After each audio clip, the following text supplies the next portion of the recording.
नमस्कार, मैं आज आपसे बात करना चाहता हूँ 1970 का, हाँ 1970 के दशक का।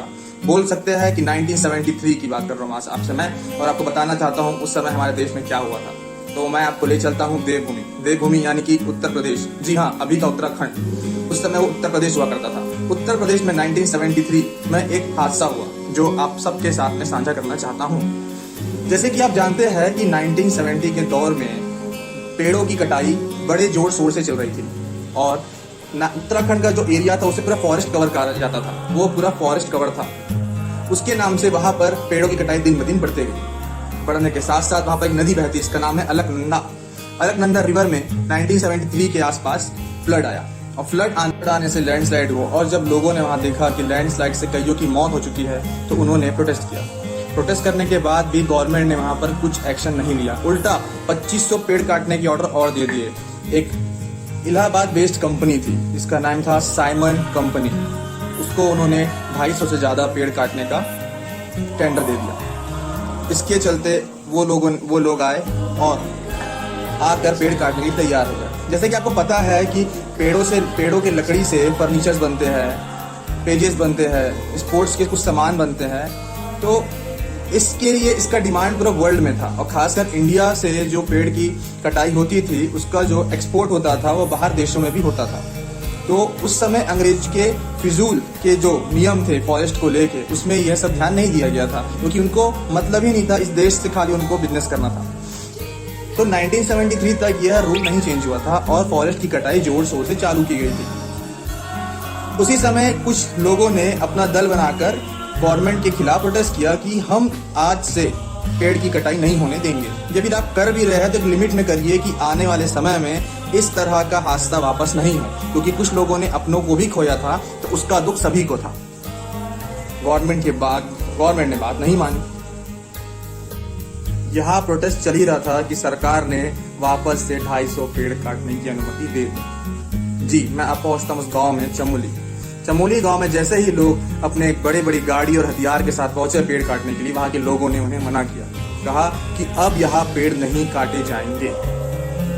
लोगों ने उन्हें धमकाया, गाली गलौज किया, और कईयों ने बंदूक के दम पर उन्हें धमकाने की कोशिश भी की। कईयों ने पैसे से खरीदने की कोशिश भी की, लेकिन उतने में ही एक छोटी सी बच्ची ने दौड़ते हुए गई, और एक लेडीज जिन्होंने इस प्रोटेस्ट के लिए बहुत मेहनत किया था, उनका नाम था गौरा देवी को उन्होंने बुलाया, और गौरा देवी आई और उनसे वो लड़ ली। हथियार उनके पास थे, पैसे उनके पास थे, मगर यहाँ पर यूनिटी थी। नेचर को लेके, नेचर के प्यार को लेके, और नेचर से प्यार होना चाहिए ये बताने के लिए ये सब रचा गया था, शायद प्रकृति के द्वारा ही। तो मैं वापस आता हूँ कहानी में। प्रकृति ने ऐसा वहाँ पर रच दिया था समय, ऐसा दौर बना दिया था उस समय को, कि वहां पर सब लोग आकर गौरा देवी के समर्थन में खड़े हो गए। गौरा देवी समर्थन में खड़े होते ही गौरा देवी ने मना किया, मगर वो नहीं माने। तो गौरा देवी ने कहा सब एक एक पेड़ में चिपक जाए। सब एक एक पेड़ में चिपक गए और कहा कि अगर आपको पेड़ काटना है तो पहले हमें काटना पड़ेगा।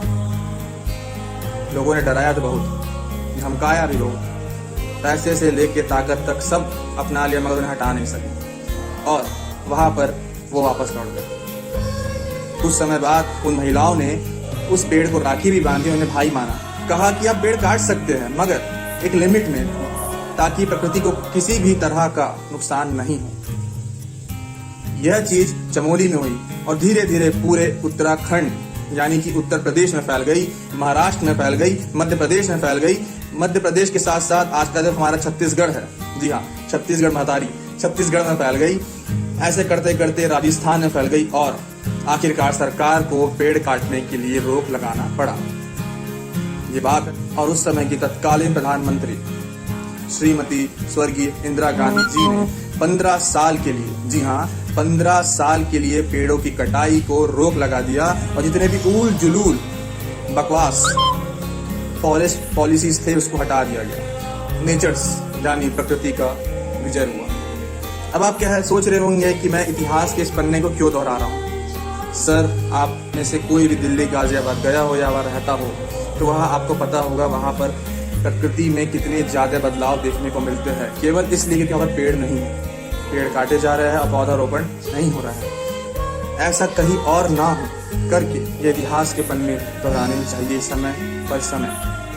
तो आज का दिल्ली गाजियाबाद नहीं बनने देना है हमें, दिल्ली गाजियाबाद। और इस पूरे रिवॉल्यूशन या फिर क्रांति को नाम दिया गया चिपकू मूवमेंट। हाँ, आप सबने बचपन में जरूर पढ़ा होगा चिपकू मूवमेंट। तो कहानी यहाँ खत्म होती है।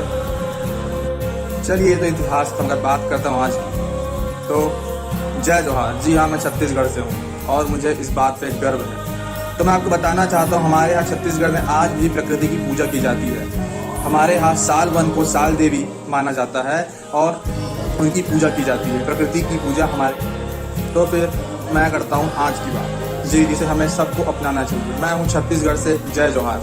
मैं आप सबको बताना चाहता हूँ कि छत्तीसगढ़ में आज हमारे यहाँ साल वन की पूजा की जाती है। जी हाँ, इसे साल देवी का उपाधि दिया गया है और हमें इस पर गर्व है। तो जय जोहार। आप सबका बहुत बहुत धन्यवाद कि आप सब ने मुझे इतना सुना।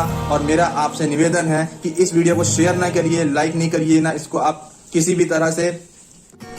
तो शेयर लाइक मुझे नहीं चाहिए, बस मैं चाहता हूं कि इस पर्यावरण दिवस आप सभी एक पौधारोपण कीजिए। जय जोहार, जय छत्तीसगढ़, जय हिंद।